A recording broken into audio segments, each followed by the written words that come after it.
Welcome to my passion project, The Wine Find Talks. This is where I share one wine that I love, why I love it, and then we taste it. So, let's talk.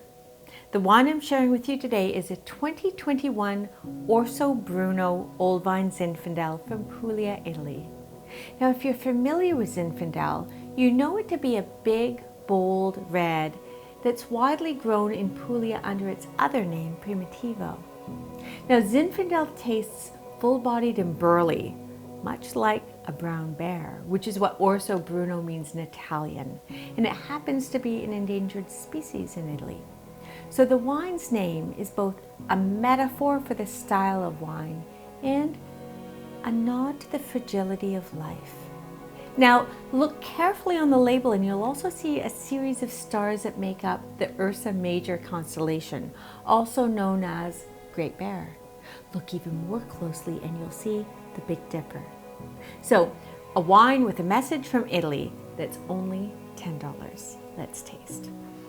In the glass, depth of color, Zinfandel's always, quite a dark, deep wine, and that's the case here. It's certainly opaque, tapering to a very narrow rim.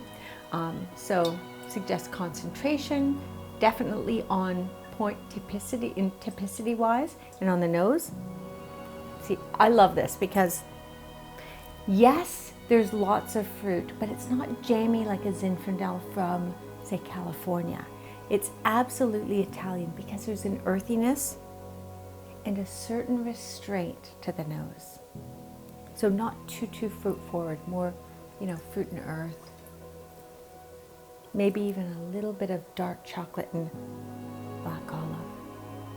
So I like the nose. It suggests sort of sophistication, which is nice to see in a $10 wine.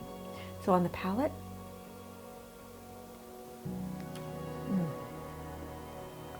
sweeps in.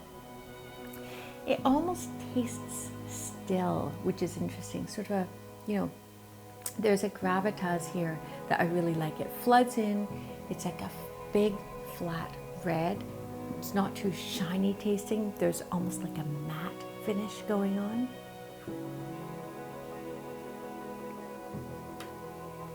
Palate drenching for sure.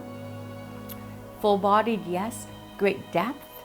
But none of the alcohol is showing through at all, which tells you there's that wonderful plush fruit concentration. I think this is 13.5% alcohol, so it's full-bodied, but not too rich or heavy. It's quite drinkable. It keeps it very food-friendly.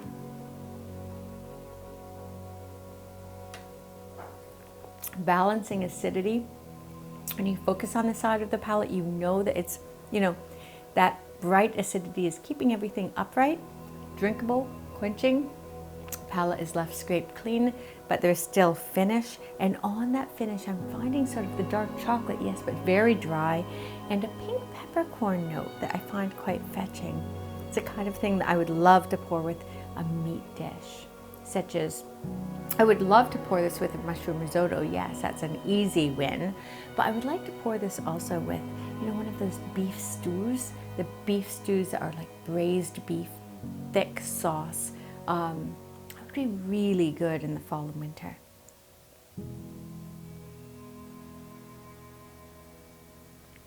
Lovely wine, great value for money, lots of length, very plummy fruit and dark fruit. It's a kind of wine you could even pour with something like ginger beef, that Asian dish, and it would work really well. So versatility at the table, a wine with a bit of a metaphor and meaning at $10, and that is what I wanted to talk about.